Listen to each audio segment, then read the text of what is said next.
The Fed is speaking later today. Are they going to have good things to say? Or are they going to continue to kind of downplay the economy? So I'm here with Stephen Guilfoyle from Meridian Equity Partners. So what do you think? Ben Bernanke's been kind of down on the consumer, and the retail sales we got were not horrible, and they did revise them up for January and December.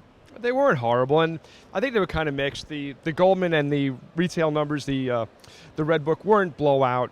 I'm a little disappointed with them, to be honest. As for the Fed later, I don't think they're going to, obviously they won't do anything with interest rates, and they probably won't mention any quantitative easing, but I'm sure they're talking about it.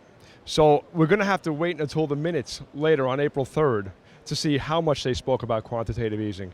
See, we got CPI and PPI this week, and inflation is a major component in their decision making here. So if there is inflation beyond what they're comfortable with, that certainly will put the skids on any easing plans they have.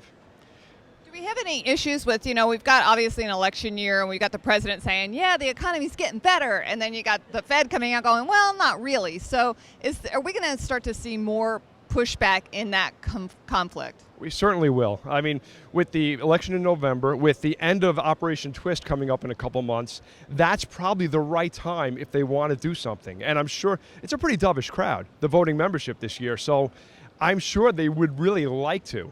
Now, are they comfortable with it? Who knows? CPI and PPI this week, we're looking up 0.5 on both of those counts.